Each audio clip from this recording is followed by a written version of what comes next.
কি একটা অবস্থা দেখলেন, এটা আরো আগে থেকে শুরু হয়েছে, আমি ক্যামেরা পরে অন করছি সেই আপনার ইয়ে থেকে জাহাঙ্গীর গেট থেকে এরকম চারিপাশে পুলিশ, দুই পাশে পুলিশ, মনে হলো প্রোটোকলের ভিতর দিয়ে আসলাম আর কি। যদিও প্রোটোকলটা আমাকে দিচ্ছিল না, এই যে এখানে এখনো আছে দেখতে পারতেছেন। আমি একটাও কথা বলি নাই এতক্ষণ, খালি আপনাদেরকে দেখালাম রাস্তাঘাটের অবস্থা। আসলে একটু রিস্ক এখন বের টের হওয়া। পুলিশ তো আছে প্রোটেকশনের জন্য, নাকি পুলিশ দেখলে এখন আসলে বুঝি না am I protected or not. So আসলে কি ঠিক কি বেঠিক এত কিছু বুঝার আগে নিজের সাবধানতা নিজের কাছে থাকা উচিত। আশেপাশে মানুষজনের সাবধানতাও আমাদের এনশিওর করা উচিত আমি মনে করি। অ্যাজ আ পুলিশ, আমি যদি পুলিশে থাকতাম আমি অবশ্যই জনগণের সাথেই থাকতাম। জানি না বাকি পুলিশরা কীভাবে চিন্তা করে, বাকি মানুষরা কীভাবে চিন্তা করে।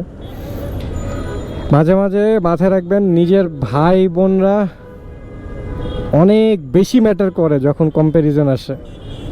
নিজের দেশি মানুষরা অনেক বেশি ম্যাটার করে। আপনি নিজের মানুষের সাথে অন্য কোনো কিছু কম্পেয়ার করতে পারবেন না। নিজের মানুষ সবসময় কামস ফার্স্ট, মাথায় রাখবেন।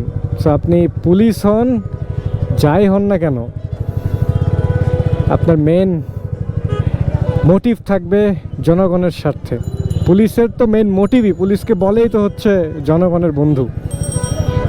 এখন কিছু পুলিশ হয়তো জনগণের বন্ধু, কিছু পুলিশ জনগণের শত্রু, এরকম তো আমরা দেখি। যাক, যেটা নেয় সেটাই হোক, ভালো জিনিসই হোক, কারোর কোনো ক্ষয়ক্ষতি না হোক, এটাই চাই। আর দেশের ভালো হোক এটাই চাই। সেটা এই সরকার করুক, অন্য কোনো সরকার করুক, দেশের ভালোই চাই আমরা, এটাই হলো কথা।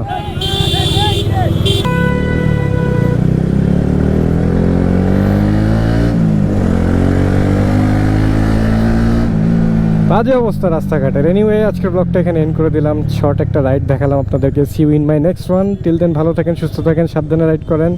টাটা, গুড বাই, আল্লাহ হাফেজ।